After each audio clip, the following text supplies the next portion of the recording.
First, just want to also express my gratitude for being able to participate to Clara and Mbulelo. Congratulations as well. I really appreciate how you have such care in both of your projects, but in Mbulelo, your dedication to your mother is truly inspiring. I'm so happy that people get to see it, and that you hope you are encouraged to continue to do that in your work, as you probably will be extremely successful in the future. I want to thank the PICHA team for creating this grant. I think it's excellent. When I got a chance to meet them in person in Brazil, it really sort of sealed the idea for me of how there are people around the Black diaspora who have this intention and this priority to help bring people together, especially through the visual arts. So I want to just express my thanks for being a part of this and maybe being able to help it continue and to encourage other people to do other projects like this. So I wanted to just say that my name is Sed Miles. Like I said before, I'm from small town in South Carolina in the American South in the United States, but I live here in Brazil with my family. My son, I'm raising my son here, and I've been here for about 10 years now. So one of the projects that I was doing here throughout the process of my PhD work, which is in Black diaspora archiving, was to create an organization called Atlantic Archives. And that organization was a way for me to use the resources from American institutions, educational institutions, to help create opportunities for local people who might otherwise just exist as research or stories that go inside of other people's research. So we created fellowships very similar to this one through fellowships that I received from Fulbright and other sources. And we created fellowships so that local artists and activists could create archives of the things that they were important to them. And that's actually how I got connected with the religious organization that is the subject of my project. So next slide, please. The name of the organization is here at the top, Ilê Axé Oyá Irokê. And for those who don't know, Brazil has the largest diasporic population of African descendants anywhere outside of Africa, and the population itself is one of the largest populations of African descendants in any country except Nigeria. And a lot of people don't know that, and so they also are not aware of how the traditions, especially spiritual traditions, but also many other cultural traditions, are continued from various places in Africa in Brazil. One of those is an African traditional religion called candomblé, and it has its roots in Yoruba spiritual practices. And so candomblé is a really big factor here in Brazil. It's a spiritual source for many of the people here. And within that, as in any other African traditional religion, most of the rituals and most of the cultural aspects of it are carried on through oral traditions because a lot of it is sacred. And so in most of the candomblés, which is what it's called, what the community is called, the temples are called terreiros. Inside of them, cameras generally are not allowed unless it's from somebody who is central to that particular religious organization. And so building relationships with them over the years has been part of my work. We've done archival work in several of these spiritual institutions, and we've created opportunities for devotees inside of the institutions to archive their traditions that are important to them, including the local history of their religious group, because they're so embedded in the community. This project is a glimpse into that, into one that is the temple of one of our former one of our former archivists that were a fellow in our program. And it's in a very small town outside of Salvador, where I live, called Lauro de Freitas. The name of the organization is Ilê Axé Oyá Irokê. And Guya was asking me what that meant to be able to tell everybody. And essentially it means, Ilê means house, Axé, some of you all will recognize that because that is a word that's all over Africa. It basically means a spiritual energy, a spiritual force.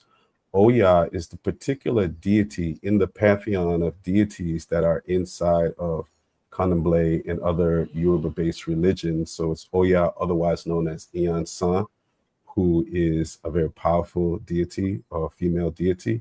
And Irokê is a tool that she carries because she's represented by the bull.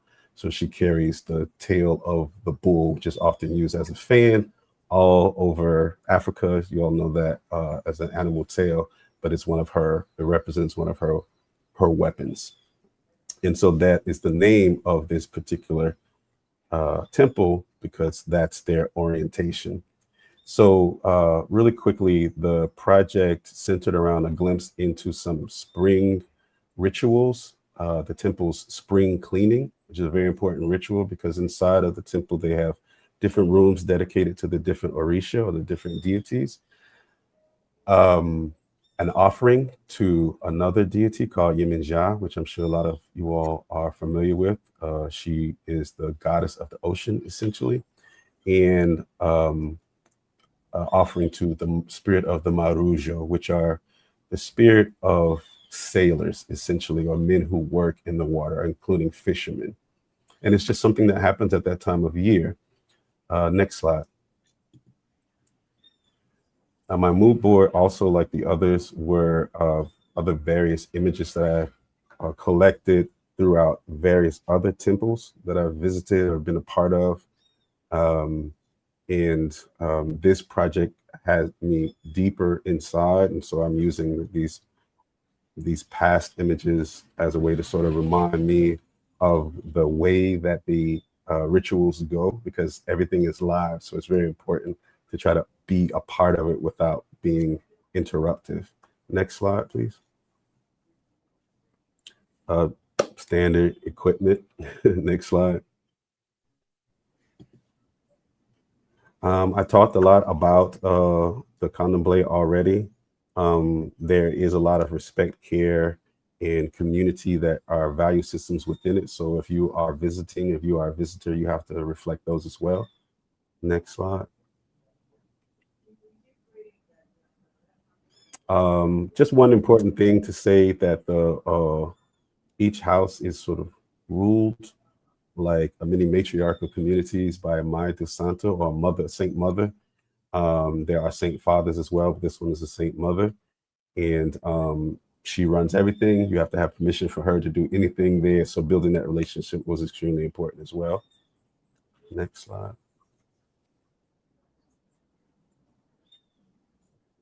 Next slide, please. Oh, okay. Some of the visual elements that I think stand out that people are often curious about are beads are very prominent. You'll see different colored beads around everyone's necks. They represent the various orishas or the various deities that are rule over that particular person. So it's something that you are informed of through a spiritual consultation. And so everybody's beads represent the deities, the various deities that rule over their life. And the offerings that go to the sea or go to the different deities are often flowers, different types of foods that vary from deity to deity, water, candles, and perfumes. Next slide. And like I said, we were focusing on a spring cleaning, the offerings to Iemanjá. Next slide. The festival around the sailors, which is a procession to the sea as well, with singing and dancing. And then after all of that, the next week, a community samba, or basically a party. Next. So some of the challenges, the main challenge was the weather. This happened during the rain season, where it rains all the time, all day long. And so you all know, dealing with any type of camera equipment, you have to deal with that. You have to show to dodge the rain. So that was pretty difficult because it was raining most of the day on both of the shoots. But I'm sort of used to figuring it out. But the festival and the rituals continue because nature is a part of this spiritual tradition. So nothing really stops it from happening. So you still have to maintain the ability to capture what it is that you need to do. Posing is not an option, really. There were a couple of moments where I asked people to stay where they were, but posing is just not something that you can do because I'm not really even supposed to be there. I'm supposed to blend in. So being able to get the right types of shots that would work for this project took some creativity. And next slide.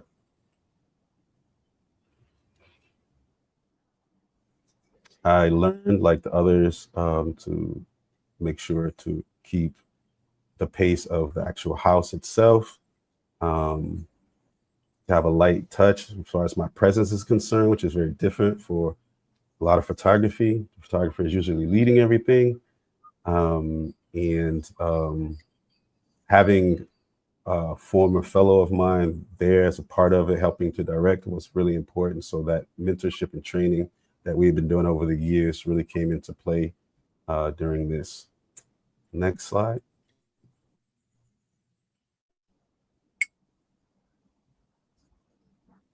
So these are just some of the images. You can just go through these slides. So folks can see. The guy on the left actually was the fellow that I'm referring to, Alex. Some more pictures inside of the temple, as you can see. Next slide. This is the party, the samba, which is also another sacred ritual, by the way. Only specific people can drum. The songs are, again, passed along orally. Most of these are not written down. So certain people have duties, and they get those duties very early in life to keep these songs to be griots. Next slide.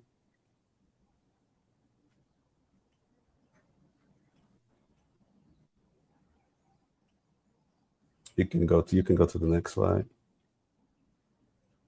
This is where we reach the water, local waterway that connects to the ocean, and this is where the offerings were set out. Again, there are several different prayers and songs that go along with that, and you can see all of the elders within the Candomblé temple that all have different parts in making these offerings to the Orisha. Next slide. Another devotee. It's a joyous moment. The offerings are a way of saying thank you and a way of asking for blessings over the next season. Next slide. And I did get to pose one of the young people there. I was happy for her contribution. Yeah, you can see everyone wearing white. This is a big part of the tradition as well. So I hope that while seeing these things, it accomplishes what the PICHA team set out to do as well, which is to connect the diaspora, because I think folks in the comments and watching will probably see something that they look at and say, wait, that looks a lot like what we do. And so Africa is everywhere. And I want to thank you all, and I want to thank the temple, Ilê Axé Oyá Irokê, for allowing me to be there and to help them document, because one thing that was important to the priestess was slightly changing the tradition to allow the world to see what it is that they were doing. So it was a very important responsibility to be able to do that in the right type of way that was respectful to the tradition, but moving forward a little bit to share this with the rest of the world. So thank you.